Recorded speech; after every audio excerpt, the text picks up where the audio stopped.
Se você começou a estudar farmacologia do sistema nervoso central, já se deparou com a grande, mega, ultra classe dos anticonvulsivantes e notou que é uma bagunça completa. Cada molécula de um tipo, cada uma tem uma origem química, não se encontra uma lógica nessa classe. Diferente dos benzodiazepínicos, que são todos do mesmo tipo, dos antidepressivos tricíclicos, que são muito parecidos, inibidores da MAO, enfim, várias classes, né, dos medicamentos que atuam no sistema nervoso central, elas têm uma lógica, uma organização, são ordenadas, mas os anticonvulsivantes não. Cada um é de um tipo.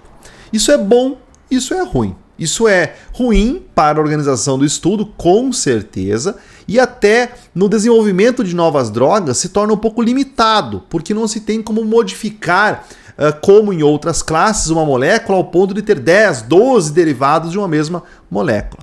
Mas também é bom, porque o perfil único de cada droga torna ela essencial e muitas vezes indispensável.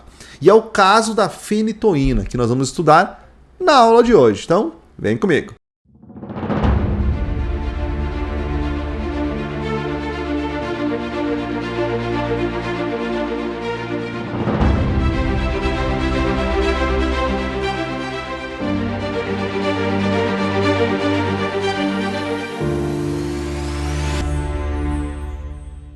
Bom, a pergunta da aula é: a fenitoína é ou não é teratogênica? Então vamos conhecer um pouquinho mais sobre essa droga tão conhecida, anticonvulsivante, que é usada hoje em diversas condições. Crianças, jovens, adultos, idosos utilizam fenitoína, e não só para tratamento de epilepsias, mas também para outras condições.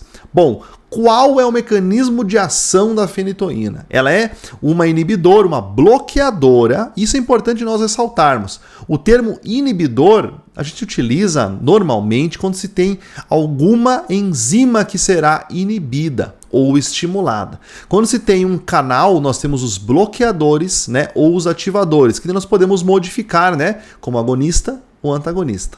Então, nesse caso, nós temos uma bloqueadora. A fenitoína, ela é bloqueadora dos canais de sódio.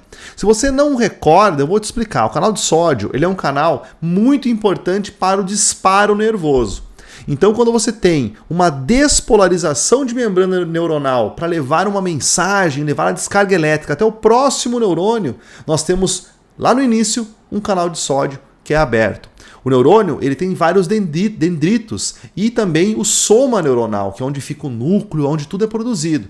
Essas regiões recebem descargas, recebem sinais de outros neurônios, e se chegar até uma voltagem próxima de mais ou menos 55 milivolts, em uma região chamada de zona do gatilho, ocorre o disparo suficiente para abertura em massa de canais de sódio, e assim começa a passagem do sinal pelo axônio. Olha que maravilha!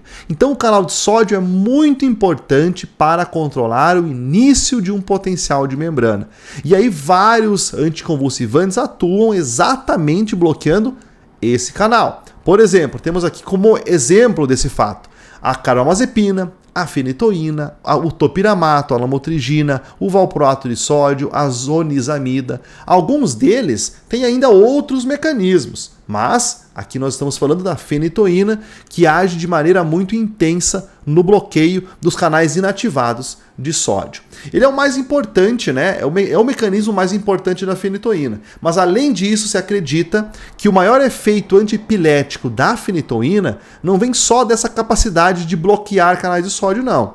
Vem de bloquear, na verdade, o recrutamento de células neuronais vizinhas durante um foco epilético, quando ocorre um disparo epilético, evitando uma propagação da descarga. Isso cada vez mais é comprovado e cada dia se torna uma justificativa mais forte do emprego terapêutico ser tão eficiente da fenitoína como anticonvulsivante. E daí você acha, não, é uma droga inovadora, ela começou há poucos anos no mercado. Bem pelo contrário, ela é um dos mais antigos anticonvulsivantes descobertos e lançados. A fenitoína foi produzida pela primeira vez em 1908 pelo químico alemão Heinrich Bütz e foi considerada útil para convulsões em 1936. Então, se nós somos dar uma olhadinha, né, na primeira geração de anticonvulsivantes, vamos encontrar o fenobarbital, o primeiro que foi lançado, né, um barbitúrico, a fenitoína, a primidona, né, derivado então do fenobarbital,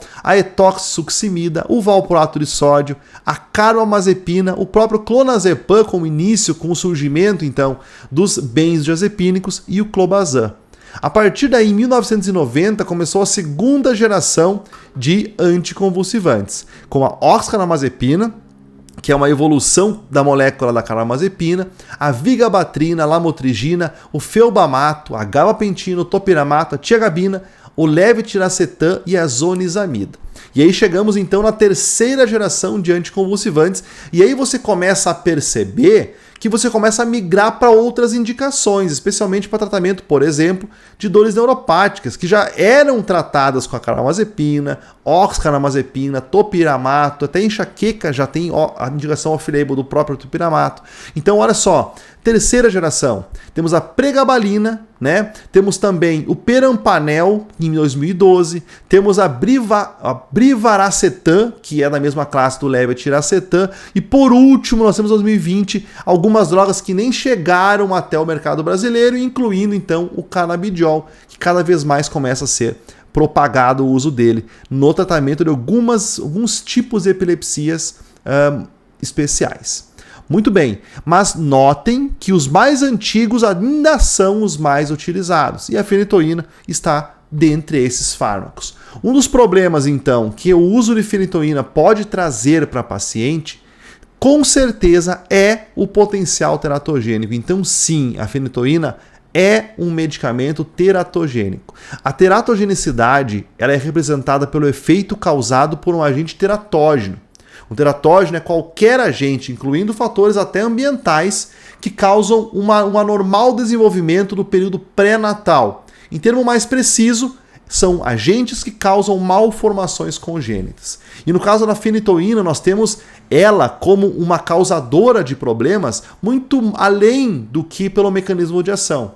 Na gestação, o volume de distribuição da fenitoína fica aumentado, e além disso, ela é um dos fármacos que tem mais potencial de causar problemas de malformação fetal. Acredita-se que seja exatamente pelo efeito na recrutação de células, que no caso da epilepsia é no foco epilético, e no caso do desenvolvimento fetal é no desenvolvimento mesmo do sistema nervoso do organismo. Ela está associada então a um padrão de malformações fetais conhecido como síndrome da fenitoína fetal, SFF.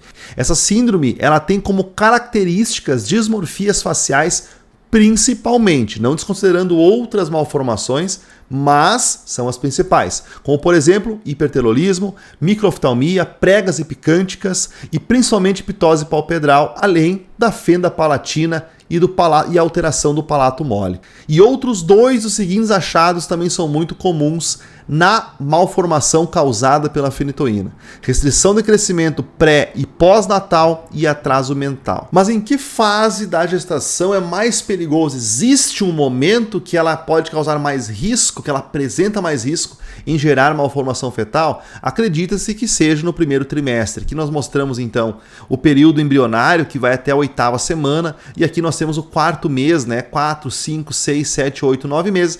Até a entrada do 4º mês é o período mais perigoso, porque ocorre então uma alteração estrutural muito maior pelo uso da fenitoína. Por isso que ela é enquadrada como um medicamento contraindicado no período de gestação, e é óbvio que se for necessária a utilização da fenitoína, se a gestante já estava em uso, por exemplo, acabou descobrindo que está grávida, deve ser notificado obrigatoriamente o médico para ele avaliar o caso. A avaliação é caso a caso. Bom, você conhecia esse efeito adverso da fenitoína? Sabia que ela era tão antiga, um dos anticonvulsivantes mais antigos que existe? Deixa para mim nos comentários e aproveita e coloca nos comentários um medicamento que você quer que eu traga aqui para o nosso amado canal Farmacologia Fácil para uma próxima aula que você com certeza vai estar assistindo. Afinal, você vai se inscrever no canal e ativar as notificações. Beleza? Então, até a próxima aula!